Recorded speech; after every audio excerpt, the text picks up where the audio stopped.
Sa ibang balita, may pag-asa pang matamasa ng mga SSS pensioner ang dagdag pensyon matapos sabihin ni President-elect Rodrigo Duterte na handa siyang ipatupad ito sa ilalim ng kanyang administrasyon.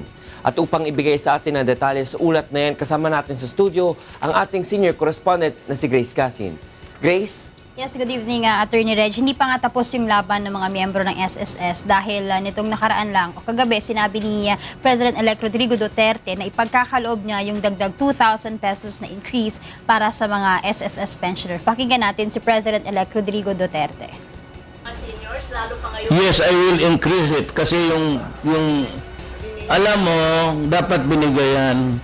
Because kasi while we are able-bodied, younger days, we can work. We give our money retained so that we will have something to go by. Attorney, paliwanag ni Duterte dyan, masyado nang malaki yung gastusin ngayon ng mga senior citizen. Marami silang gastusin katulad ng mga gamot. And then wala na rin silang kapasidad na makapagtrabaho. Kaya malaking tulong ito para sa kanila. Pakinggan ulit natin si President-elect Duterte. Ngayon, kung ang medisina ngayon, if you only have about 2,000, what can you buy?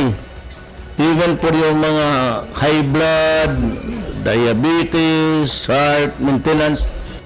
Attorney, nakausap natin yung isa sa mga SSS pensioner kanina at ikinatuwa nga nila yung balita na to dahil kahit papaano ay makakatulong ito sa kanila pambili ng kanilang mga gamot. Kaya ngayon pa lang, hindi pa man nauupo si President Duterte, President-elect Duterte ay pinasasalamatan na nila ito. Pakinggan natin ang isa sa SSS pensioner na si Lola Virginia.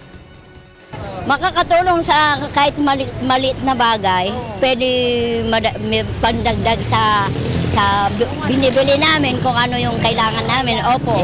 Nagpapasalamat na kami dahil matutupad na rin yung aming kahilingan na ano.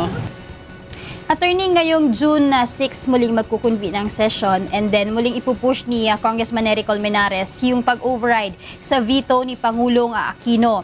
Kung saan sabi niya nga ay meron na siyang 119 na mga kongresistang lubagda doon sa kanyang motion para i-override ang veto. At ayon nga sa kanya, kumpiyansa naman siya na sa pagtatapos ng sesyon sa Senate adjournment ay maraming kongresista ang papasok dito. Samantala, kung hindi naman naaabot na maipasa o ma-override yung veto na yan, isusulong ulit yan sa 17th Congress kung saan back to zero ulit. Kailangan ulit dumaan sa committee. After ng committee, kailangan mabasa ng second, third reading at ipasa sa Kongreso bago maging isang ganap na batas, bago tuluyang maimplementa sa ilalim ng Duterte administration. Pakinggan natin si Congressman Nery Colmenares. Supportive nga si President Duterte, so I'm sure the 2,000 increase will go smooth naman under his term. Yan si Congressman Nery Colmenares.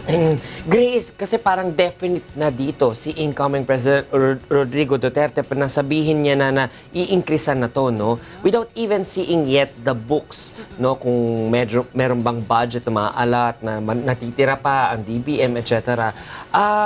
May chance pa bang maiba ang kanyang stand dito kung sakaling maipakita sa kanya yung mga rason na ipinakita rin kay Presidente Aquino nung nakahain ito para sa signature niya? Sa ngayon, Attorney, sigurado na si President-elect Duterte dahil alam naman natin na talagang malapit siya sa mga may hirap, dun sa mga nangangailangan. Sinasabi niya naman na kung may mga problema kung saan kukunin ang fund, sigurado naman na pwedeng merong pagkunan yan na hindi kukunin doon sa mga kasalukuyang members ng SSS na itataas yung pension nila. Kaya sinasabi niya nga na kabilang na yan sa pag-aaralan nila once na maupo na siya bilang presidente.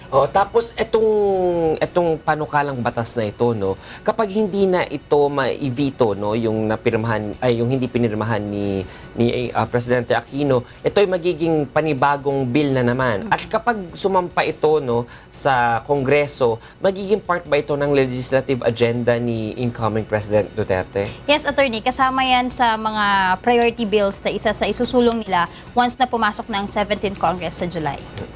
Maraming salamat, Grace Casin, para sa ulat na yan.